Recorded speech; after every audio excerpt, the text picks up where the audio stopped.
শুভেচ্ছা জনাইছোঁ আৰু তাৰ লগতে আজি অনুষ্ঠানটো আয়োজন কৰাৰ বাবে বিশেষকৈ আমাৰ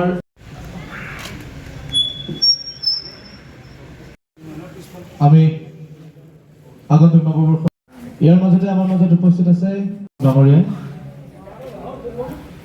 মাননীয় নিতুল শইকীয়া ডাঙৰীয়া, বৃত্ত সম্পাদক আমাৰ শ্ৰদ্ধাৰ জয়দখন ডাঙৰীয়া, আমাৰ প্ৰতিগৰাকী সংবাদকৰ্মী পোনপ্ৰথমতে নতুন বছৰৰ স্বাগতম জনাই শ্ৰদ্ধা জনাবৰ বাবে আমি আহ্বান জনাই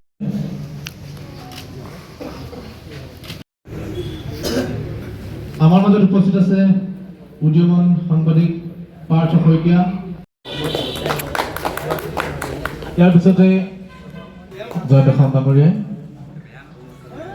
ইয়াৰ পিছতে আমাৰ মাজত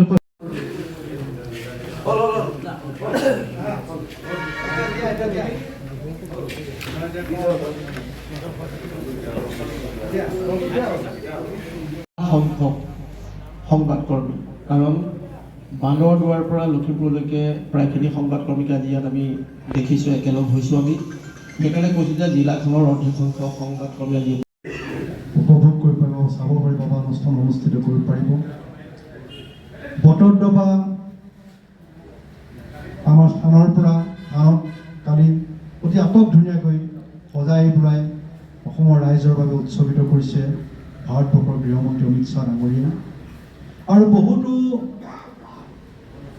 উন্নয়নমূলক চনৰ দিনটোত বছৰটোৰ শেষৰ দিনটোত আমি আজি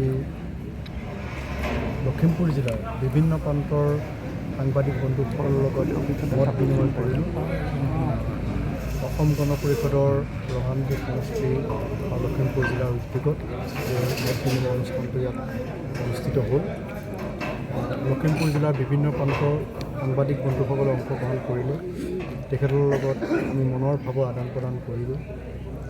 অসম গণ পৰিষদ দল আঞ্চলিক দলটোক শক্তিশালী ৰূপত অসমত প্ৰতিষ্ঠা কৰিবৰ বাবে তেখেতসকলে আমাক পৰামৰ্শ দিলে। তেখেতলোকৰ পৰামৰ্শ আমি গ্ৰহণ কৰিছোঁ, তেখেতলৈ আমি কৃতজ্ঞতা জনাইছোঁ। আৰু এই বছৰটোত আমি বহুত হেৰুৱালোঁ। আমাৰ যদিও ডক্টৰ হিমন্ত বিশ্ব শৰ্মা ডাঙৰীয়াৰ নেতৃত্বাধীন অসম চৰকাৰখনে, মিত্ৰ দলৰ চৰকাৰখনে অসমত প্ৰগতিৰ বাট মুকলি কৰিছে। আমি বছৰটোৰ শেষৰ ফালে আমি আমাৰ প্ৰাণৰ শিল্পী জুবিন গাৰ্গ ডাঙৰীয়া আমি হেৰুৱালোঁ, আমি দীপক শৰ্মা ডাঙৰীয়াক হেৰুৱালোঁ, আমি সৈয়দ চাদলা ডাঙৰীয়াক হেৰুৱালোঁ। গতিকে এই শোকৰ মাজতো আমি নতুনক স্বাগতম জনাব লাগিব। নতুন আশা, নতুন উদ্দীপনা, নতুন উদ্যম বুকুত বান্ধি আমি 2024 চনত স্বাগতম জনাইছোঁ। এই 24 চনটো অসম গণ পৰিষদৰ বাবে হওক শক্তি সঞ্চয়ৰ বছৰ। আমি শক্তিশালী ৰূপত আঞ্চলিকবাদী শক্তিটোক প্ৰতিষ্ঠা কৰিব লাগিব। আমি তৃণমূল পৰ্যায়লৈকে সকলো স্তৰৰ ব্যক্তিৰ ওচৰলৈ আমি যাব লাগিব। আমি ভাৱৰ আদান প্ৰদান কৰিম। আমাৰ আঞ্চলিকবাদী ভেটিটো শক্তিশালী কৰাৰ ক্ষেত্ৰত অহৰ্নিশে আমি কাম কৰি যাম। আৰু আশা আৰু প্ৰত্যয়ৰ বছৰটো আমি অসমত বসবাস কৰা সৰ্বস্তৰৰ ৰাইজৰ সৰ্বাংগীন বিকাশৰ বাবে আমি কাম কৰি যাম। আমি ডক্টৰ হিমন্ত বিশ্ব শৰ্মাৰ ডাঙৰীয়াৰ তেওঁৰ যি নেতৃত্ব অসমখনক ভাৰতবৰ্ষৰ 1 নম্বৰ ৰাজ্য হিচাপে প্ৰতিষ্ঠা কৰাৰ তেওঁৰ যি প্ৰচেষ্টা, এই প্ৰচেষ্টাৰ আমি অংশীদাৰ হওঁ।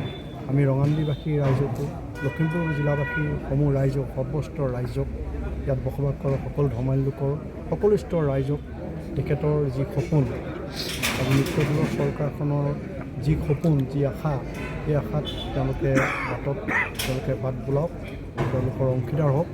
আৰু অনাগত দিনটো 24 চনৰ এই বছৰটো সৰ্বস্তৰ ৰাইজৰ সৰ্বাংগীন বিকাশ হওক, উন্নতিৰ প্ৰগতিৰ পথত অসম আগুৱাই যাওক আৰু ভাৰতৰ ভিতৰত অসমখনক 1 নম্বৰ ৰাজ্য হিচাপে প্ৰতিষ্ঠা কৰাৰ ক্ষেত্ৰত সকলোৱে অংশীদাৰ হওক।